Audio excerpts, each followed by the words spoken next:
are to train our children in the way they should go. As you can see, this is a Mother's Day message, praise God. It tells us in Proverbs 22:6 that King James Version says, train up a child in the way he should go, and when he is old, he will not depart. But the New Living Translation says, direct your children onto the right path, and when they are older, they will not leave it. We're looking here in Proverbs chapter 31, and we are seeing a son who is now an adult. He's identified as King Lemuel.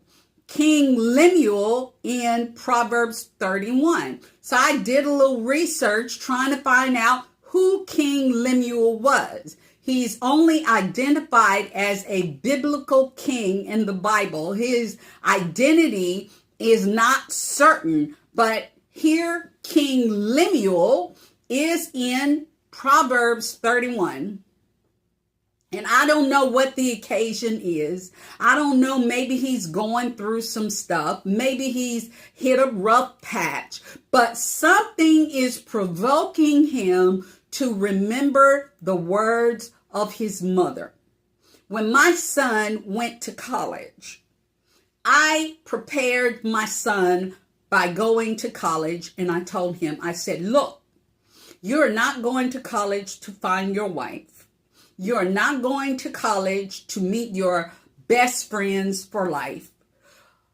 There are people who are going to come in your life at college. You can't see their faces right now, but when they come, you will know them. And they are there to be a distraction from the thing that you are there for. I say you are there to learn, get an education, and move on and walk across that stage and to graduate. Well, like many children whose parents try to direct them in the right way to go, he did find his wife in college. And I do have 3 beautiful grandchildren by them. No girls, all boys. But the thing here is, as a parent, we want our children to do better than we have done. We want our children to avoid pitfalls that we have fallen in. You know, the things that cause us to stumble as children, the things that we got caught up in, the things that we did that we don't want nobody to know about, that we participated in. As parents, this is our goal. So we're going to look at Proverbs chapter 31 from the standpoint of an adult son, looking back at the thoughts of what his mother taught him, the things that his mother said to him as a child. We're going to see in Proverbs chapter 31 the type of mother he had, the thing that causes the woman, the mother, to be identified as a virtuous mother. She was a mother, she was a woman, and she was a wife in Proverbs 31. So we're really looking at a family in Proverbs 31, and here's just one child out of, I don't know, let's say 5. He's king now. When this happened, evidently she was queen. And now he's king. His parents has passed on. When my daughter was young, I remember having, she knows this conversation. I remember having a conversation with my daughter. and she wanted to do her own thing. And she made it a point to tell me she wanted to do her own thing. She wanted to be like her friends. She wanted to do what her friends did. But her mom was a hovering, overprotective mom who did not want her to fall in the same pits that I fell into. So I said to my daughter one day, I said, honey, we lived on DeBees Road in Biloxi, which was the boundary between Gulfport and Biloxi. And I said, and she went to Fernwood Elementary School, which was right up the street. So she walked to school. So I said to my daughter, I said, honey, if mommy calls you at school one day and tells you that some construction is happening on the roadway on DeBees Road, that it has a big gap in the road and not to go down DeBees Road to come home today. Good morning, Constance. Good morning, Tracy. Thank you for being with us. There's this big gulf in the road, but the problem with this big ditch or a big gap in the road where there is construction, you can't see it until you get on it, and then you will walk into it and you will fall in it. I said, honey, mommy's going to call you at school and tell you that the construction is happening on DeBees Road. She's like, Mama, I want to do my own thing. She said, Mama, let me fall in the ditch. I want to do my own thing. I said, honey, but I love you so much. I called you at school to tell you, don't go down DeBees Road. Go down the long way and then come up Switzer Road and then come to the apartments. It's a long way around, but you won't fall in the ditch. Literally, I think my daughter must have been about 12 years old, and she told me, well, Mama, just let me fall in the ditch. Let me make my own mistakes. As a parent, we want to protect our children from making the same mistakes that we made. We want to redirect our children's attention away from the pitfalls in their environment and the community. So here we are in Proverbs chapter 31, and we see this adult son, now a king, sitting back one day, and for whatever reason, he's thinking about Mama. I'm in my office right now, and I have two photos of my mother on the wall. One when she was young, where I really remember her by when she was rearing me, when I was rebellious, when I was like my daughter that said, let me fall in my own ditch. I kept my mama on her knees more than my brother did. I outdid my brother. I was so horrible. But parents want to protect our children. It was said that I think I had my daughter when I was 14 years old or 13 years old. Yeah, that's what I said. And people in the community would make comments at my daughter, like mother, like daughter. They had predicted that because I was a teenage mom, that my daughter would be a teenage mom. I was determined that my daughter would not fall in the same pit that I fell in. Good morning, Brother Jones. I see you there. Thank you for joining. I was determined that my daughter would not fall in the same pit. So here, going back to Proverbs chapter 22 and 6, he says, this is David saying, talking, direct your children, teach your children, put your children on the right path. And when they are older, they will not leave the right path. if you put it in them. At some point, the light bulb went off in my head. At some point, the prayers of my mother was manifested in my life. But it was a labor-intensive effort to put her teachings in me. Y'all might be thinking the same thing about everything you went through with your children, about how you sowed into them and how they rebelled. I can tell you as a parent, children who rebelled against me, I locked my daughter out of the house one night at 12:01 a.m.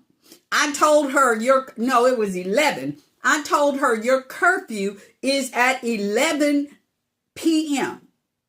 She came home knocking on the door at 11:01 p.m.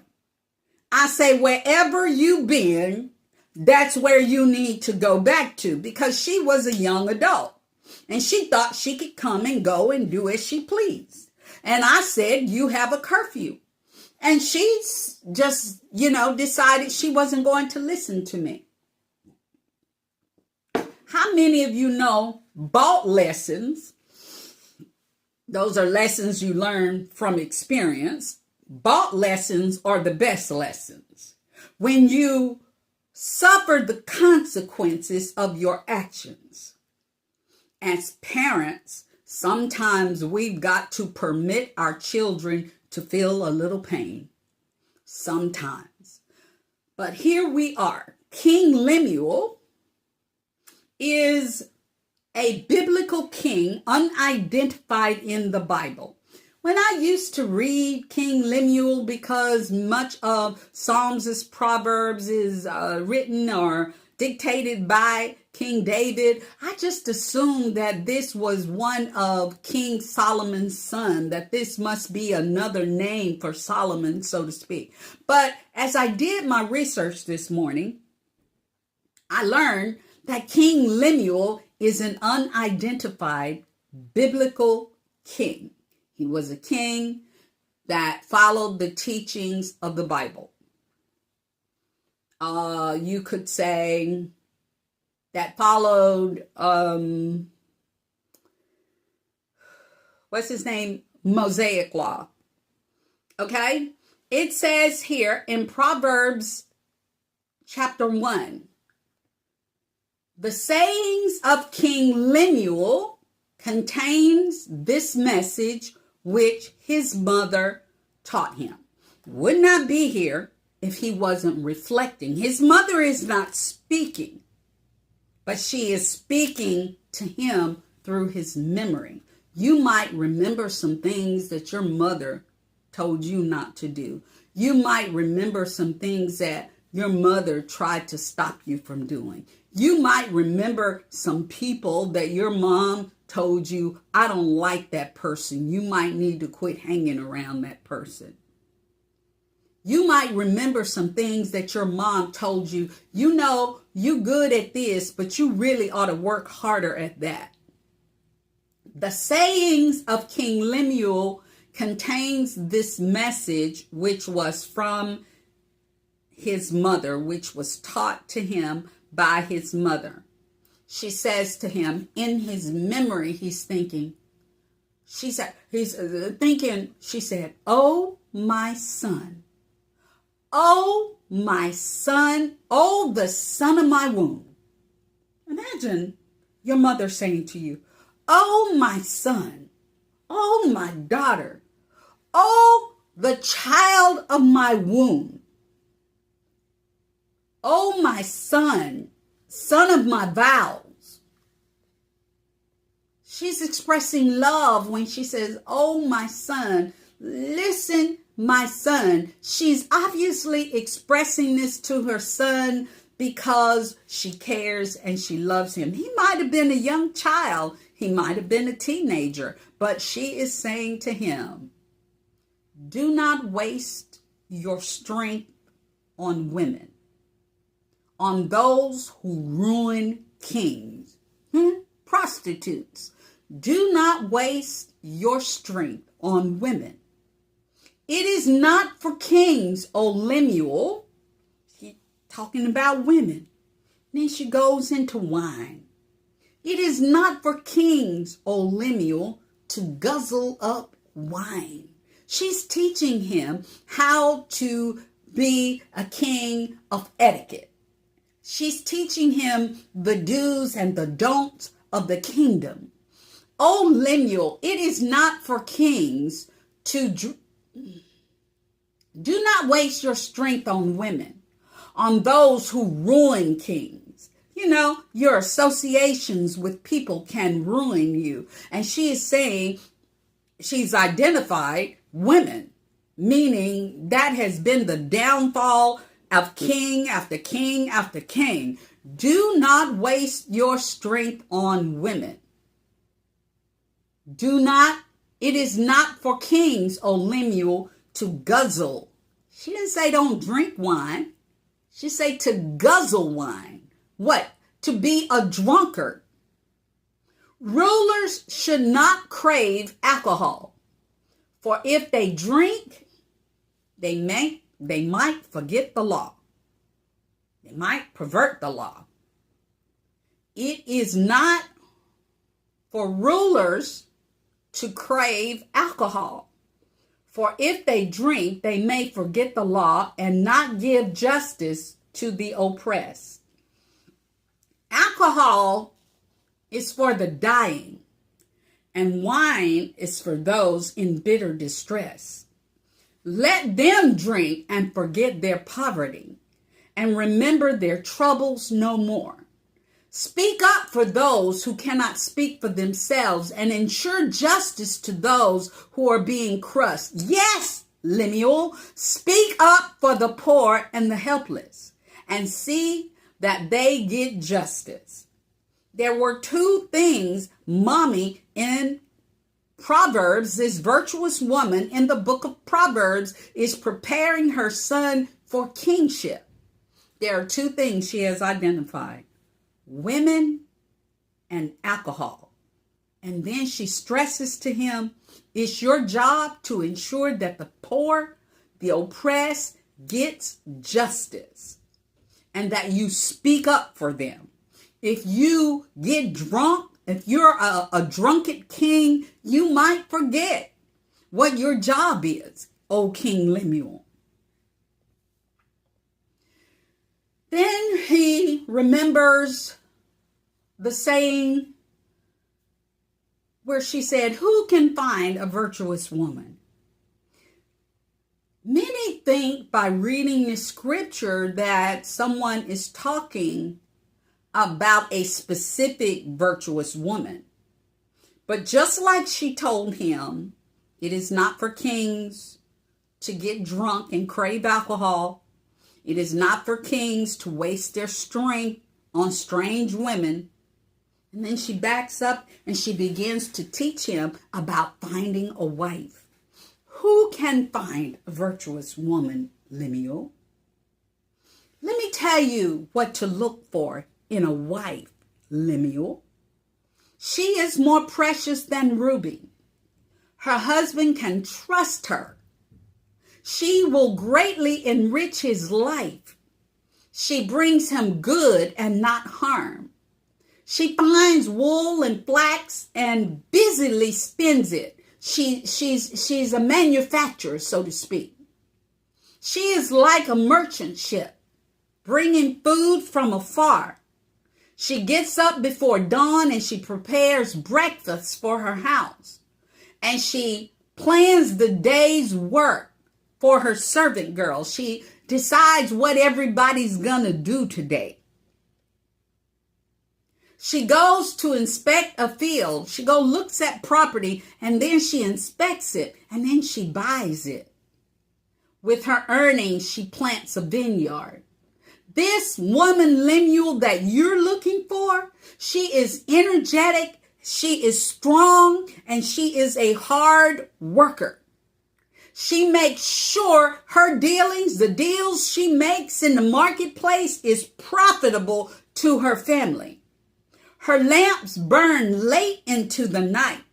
Her hands are busy spinning thread. Her fingers are twisting fiber. She extends a helping hand to the poor. She puts it in him that he is to be a benefactor to the poor, to be mindful of the less fortunate, and opens her arms to the needy. This is the kind of woman you want, Lemuel. You don't want to waste your strength on strange women.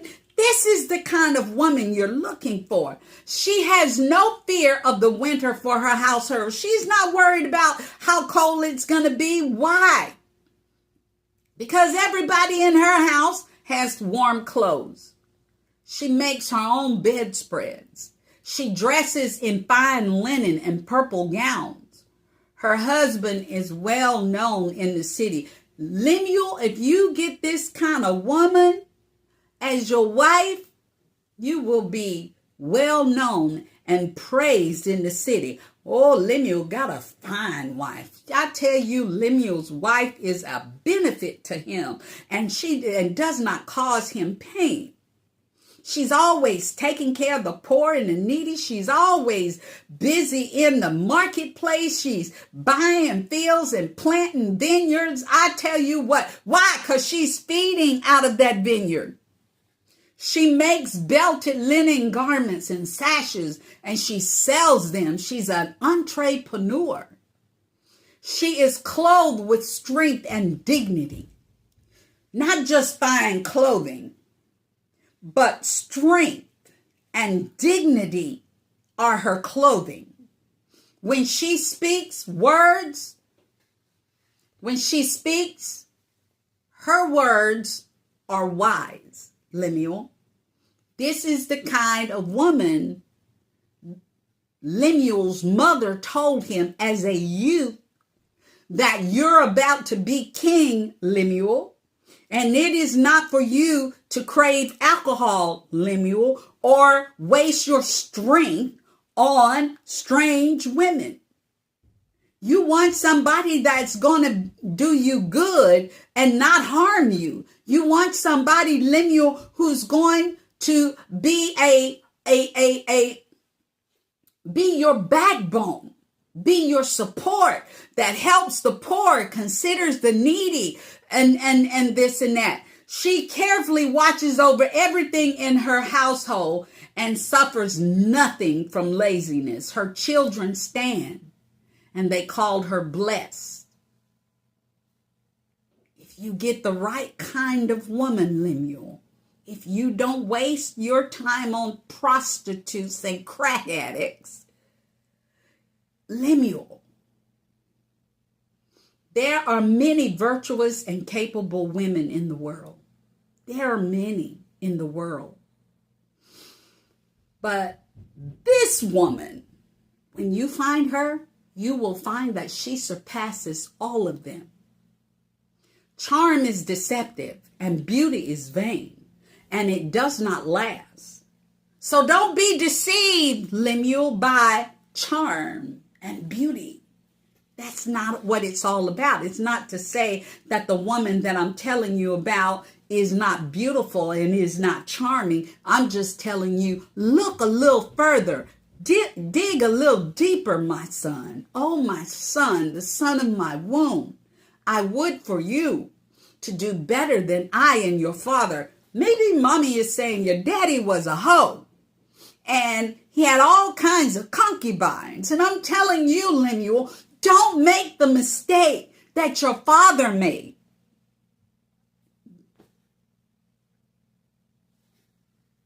Reward her for all she has done.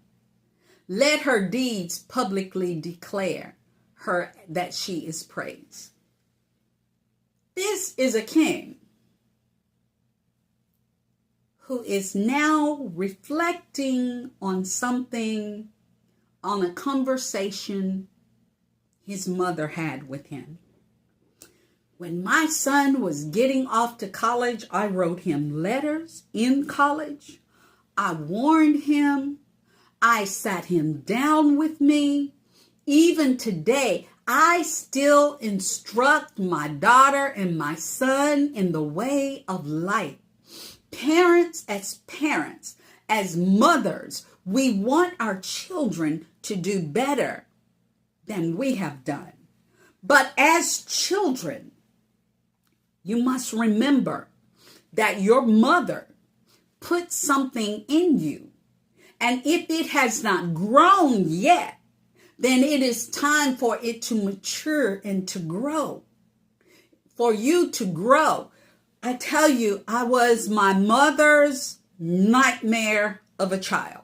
I really, really was. I do not say that with pride. I say that with shame and embarrassment, but it is true. And some of you might say, I had children just like that. But the joy and the hope that you have is that you can continue to pray for your children, that they will turn around. The hope of an auntie, of a grandmother, is that your seed will do better, will be a benefit to society rather than a leech. These are the things mothers put in their children.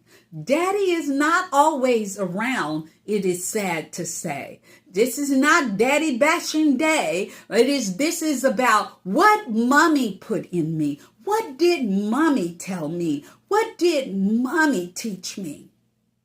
And she taught you some stuff. You might say, mommy taught me how to be bad, real bad. Well, if mommy taught you how to be bad and real bad, here's the thing. What is it about mommy that you didn't like, that you would like to do differently? And that's what you put in your children and your grandchildren and your nieces and your nephews. You can plant seeds in the next generation. I saw my nephew yesterday. And he walked up to me in the store and he said, "Hey, T, how you doing?" And I told him, I said, "Would you do me a favor?" He said, "Yeah, T." I said, "You see these flowers over here?" He said, "Yes, T." I said, "They're called orchids." I said, "Would you tell my children that orchids are my favorite flower?" I said, because I have told my children, kind of commented here and there, that my favorite flower is an orchid. I said, but they don't seem to know that my favorite flower is an orchid. Having this conversation with my nephew was not just about me trying to get an orchid for Mother's Day. Having this conversation with my nephew was a blessing because I got to see the transformation from the old man into the new man. How he pursues Christ now, how he was a criminal before, how he was just an inmate. And now he works hard. He has a family. I tell you what, you can sow hope and vision in your children, in your net. I'm not saying I did that. I'm saying as a family, we can build one another up in hope. We can teach our children. Do you not know that you are teaching your children by the way you live before them? Children are not stupid. They will mirror you or they will reject you. They will say, "I don't like anything about her, and I'm never going to be like her when I grow up." Or they will grow up and they will be just like you. The things that you tolerate in your life, you will be at the point that you can't stand to smell in the life of your child. Be careful how you live before your children and your grandchildren, because you are training them up in the way they should go. And Proverbs chapter 22:6 says, if you train them up in the way they should go, they will not depart. You train them in the evil way, they will not depart. You train them to be a hoe, they will not depart. You train them to be a crack addict, they will not depart. You train them to be a liar and a prostitute, they will not depart. But if you sow the word of God in them, if you sow vision in them, if you tell them you can be anything you want, they will not depart. They will believe you. Train your children, train your grandchildren, plant some seeds. It's Mother's Day. This message is brought to you from King Lemuel in 31, and he is sitting back, and for some reason in Proverbs 31, he is thinking about what his mother told him about finding a wife, about alcohol, about caring for the poor, about keeping the law and not perverting it with alcohol, not indulging in strange women. For some reason, King Lemuel is reflecting on the thoughts of his mother. How many times have you sat back and thought about things your mother said? Yeah, you could have been walking in the kitchen and thought about, you saw something. This morning I had some coffee and French bread. And it took my mind back to my grandmother's porch, where we would sit out there on that old rotten broken floor on a cold winter morning, and we would have creamy, sweet coffee with hot French bread. I had French bread this morning, and it took me back to my grandmother's porch. The things that were good about your mother, you grab them, you hold them, you pass it on to your children. The things that you disliked or thought she could have done better or that you thought she failed in, you give her some grace. You just forgive and know that she did the best she could with what she had. Maybe she wasn't taught. Maybe she had a bad example, but she did the best with what she could. But now it's on us to prepare the next generation for life to come. Lemuel is sitting here and he is reflecting. For some reason, I can't imagine why, he is sitting here and he's thinking about, he's saying, I miss my mom. I wish I could talk to my mom. But I remember she said this about women. Maybe he had chosen the wrong woman, and he's seeing in the woman that he has that this is exactly the kind of woman my mama told me not to marry. Maybe they're engaged and he's considering it and he's seeing some things. He's like, Mama told me about this. My mama told me there'll be days like this. Be days like this, Mama said. My mama told me there'll be days like this. There'll be days like this, my mama said. I don't know why King Lemuel is reflecting on the words of his mother, but he is.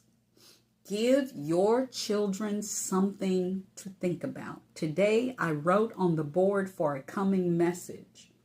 The lasting memory you leave behind. You will leave behind a lasting memory. What will your children remember, Mama?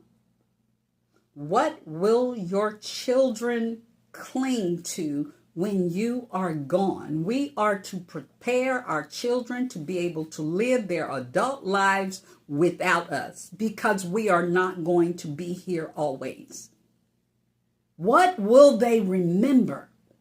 Lemuel is remembering Mama talked about alcohol. Mama talked about strange women. Mama talked about not perverting the law. Mama talked about taking care of the poor. Mama talked about what kind of wife I need to be looking for.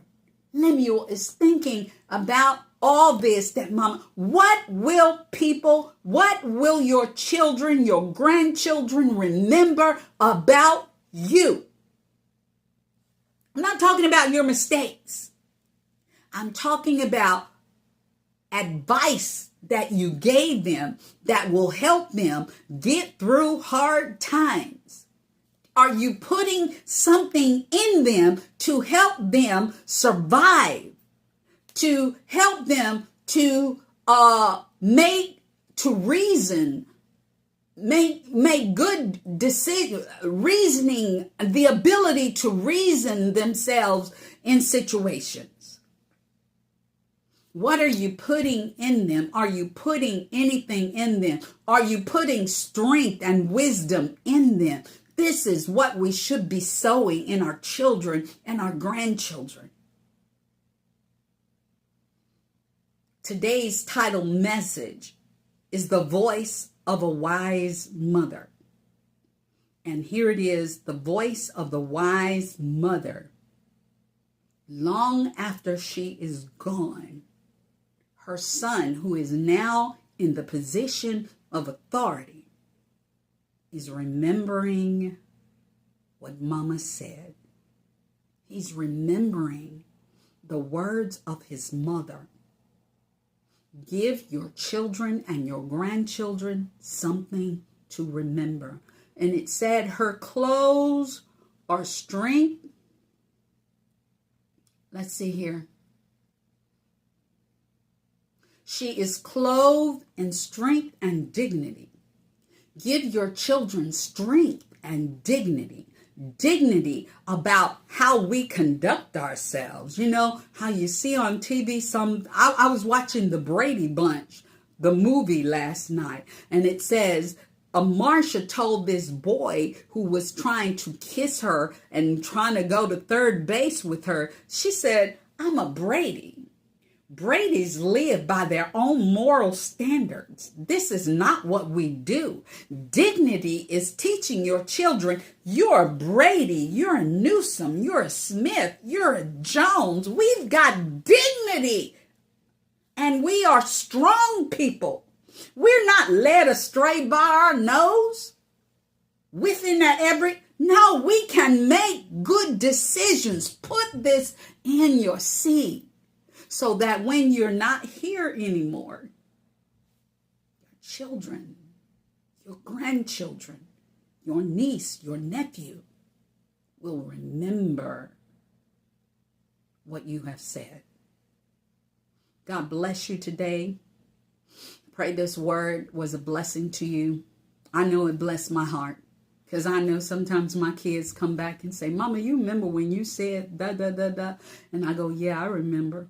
Sometimes they come back and they tell me stuff. Mama, don't you remember blah, blah, blah. And I go, no, I don't remember that. I think y'all making that up. They go, oh, no, Mama, this happened. I said, oh, I don't remember that. But if it benefits them, praise God that they remember stuff that I put in them that I don't even remember. But I was consciously aware that my daughter would not be like mother, like daughter. She would not be a teenage mother. No, not happening. Not happening. You have to be persuaded. My child will not be a drug dealer just because I was. My daughter will not be a hoe and a prostitute just because I am. No. My child will not be an inmate. My grandchild has a better future, will not see incarceration. I will teach them. If their parents don't teach them, I will raise them in the way of wisdom, in the way of God. And when you're teaching about God, you have to teach it in a sense where it makes sense in life. The whole Bible is about making decisions, about making choices. It's good versus evil. It's light versus dark. It's salt versus sugar. You've got to give them the ability to know the difference between right and wrong. This is what you put in him. This is the strength and the dignity that you sow in your seed. And understand me this, and I'm going to close. Your children and your grandchildren will never be growner and older than you. That means you will always have the right to sow life into them. I often say, and I say to God, thank you for giving me my children's ear, for giving me my grandchildren's ear. Because if I have their ear, I can sow in them life. They may not listen, they may not perform what I have sown in them right away. But they may be like King Lemuel. Take some time. Maybe I'll be gone. But it will come to them, and they will be a person of dignity and respect and strength. They will be a benefit to society and not a leech. God bless you. Thank you for being with us this morning. Happy Mother's Day to Tamika, to Constance, to Vanessa, to everyone else who I don't see this morning that's online. God bless you all. Thank you for being with me. Happy Mother's Day. God bless you.